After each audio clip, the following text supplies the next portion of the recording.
నమస్తే అందరికీ శ్రీమాత్రే నమః. అందరూ బాగున్నారా? సో ఈ వీడియోలో మీరు చూడబోతున్న చిదంబరం అనమాట అండి. చిదంబరం అనేది మనకి పంచభూత లింగాల్లో ఒకటైన ఆకాశతత్వం చూస్తుంది. అలాగే పరమేశ్వరుడు మనకి సాక్షాత్తు నటరాజ స్వామిగా దర్శనమిస్తూ ఉంటారు చిదంబరంలో. దీంతో పాటు చిదంబరంలో మనకి ఎన్నో అద్భుతమైన శిల్పకళలతో చాలా ప్రత్యేకంగా అనిపిస్తూ ఉంటాయండి. అలాగే తమిళనాడులో ప్రసిద్ధిగాంచిన చిదంబరం చూడడానికి ఎంతో మంది భక్తులు వస్తూ ఉంటారు. ఇలాగే మనకి పురాణ కథల ప్రకారంగా చిదంబరం అనేది మనకి తెలియవడం అనే ఒక అరణ్యంగా కనిపిస్తూ ఉంటుంది అనమాట. ఇక్కడ మన ఋషులు ఎంతో గర్వంతో ఉండేవారు. ఆ యొక్క గర్వాన్ని అంతా పరమేశ్వరుడు తన ఒక తాండవంతో తీసేశాడు అని చెప్పేసి అందరు నమ్ముతూ ఉంటారనమాట. అందుకే ఇక్కడ స్వామివారి యొక్క తాండవమూర్తిగా దర్శనమిస్తూ ఉంటున్నారు. అలాగే జ్ఞానప్రసూనాంబ అమ్మవారు చాలా అద్భుతంగా ఉంటుంది ఇక్కడ చిదంబరంలో. దీన్ని మనకి పల్లవులు, చోళులు, పాండవులు ఇలా ఎంతో మంది రాజవంశకుల చేత దీన్ని నిర్మించబడింది అనమాట. తమిళనాడు శిల్పకళ వైభవానికి ప్రతీక ఈ యొక్క చిదంబరం అనమాట అండి.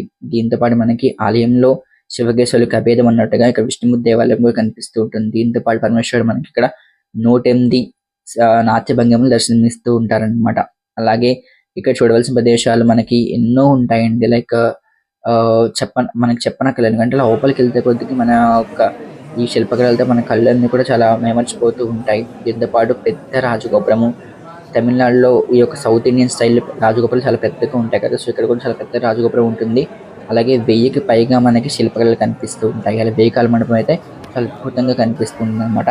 దీంతో పాటు మనకి శబరిమలలో జరిగే ప్రతి ఒక్క ఉత్సవాలు లైక్ మనకి ఆరుద్ర నక్షత్రం రోజు కావచ్చు, లేకపోతే మహాశివరాత్రి కావచ్చు, మార్గశిర మాసంలో శివరాత్రికి కావచ్చు, మహాశివరాత్రికి ఇలా ప్రతి ఒక్క రోజున పరమేశ్వరుడికి అభిషేకం జరుగుతూ ఉంటుంది. ప్రత్యేక కార్యక్రమాలు జరుగుతూ ఉంటాయి అన్నమాట. దాన్ని చూడడానికి ఎంతో మంది భక్తులు వస్తూ ఉంటారు. కాంచీపురంలో ఉండే ఒక బుద్ధలింగము, అలాగే అరుణాచలంలో ఉండే అగ్నిలింగము, కాళహస్తిలో ఉండే వాయులింగము, చిదంబరంలో ఉండే ఆకాశలింగము, అలాగే జమ్మూ కాశ్మీర్ జలలింగం ఇలా పంచభూత లింగాలను దర్శించుకోవడం వల్ల మనం ఈ యొక్క మానవ జీవితానికి సార్థకం చేసుకునే అద్భుతమైన అవకాశం ఇలా పంచభూత లింగాలు దర్శనం చేసుకోవడం వల్ల అనమాట అండి. దీంతో పాటు చిదంబరంలో మనకి ఏంటంటే పరమేశ్వరుడు సాక్షాత్తు కళాత్మకంగా ఎవరైనా డాన్స్ వస్తే డాన్స్ ఉన్న వాళ్ళైతే ఖచ్చితంగా అక్కడ తాండవం చేస్తూ ఉంటారు. నిజంగా పరమేశ్వరం ఉంది దాని వాళ్ళ యొక్క అరంగేట్రం చేస్తూ ఉంటారు అనమాట. దీంతో పాటు మనకి పరమేశ్వరుడు జ్ఞానప్రసూనాంబతో కలిగి ఉన్నాడు కాబట్టి మనకి జ్ఞానాన్ని కూడా మనకి అందిస్తూ ఉంటాడు పరమేశ్వరుడు ఇక్కడ. అలాగే ఇంకొక రహస్యం ఏంటంటే చిదంబరంలో మనకి భక్తి, జ్ఞానము, అలాగే సంగీతము, నాట్యం ఇలా అన్నిటికీ చిదంబరంలో చాలా పెద్దపీట వేస్తూ ఉంటారనమాట. అలాగే పంచభూత లింగ క్షేత్రాలు చిదంబరం చాలా ప్రత్యేకంగా దర్శనమిస్తూ ఉంటుంది. చిదంబరం వెళ్ళాలంటే చాలా మనకి అదృష్టం ఉండాలి. అలాగే జ్ఞానప్రసూనాంబ చూడాలంటే చాలా అదృష్టం ఉండాలన్నమాట అండి.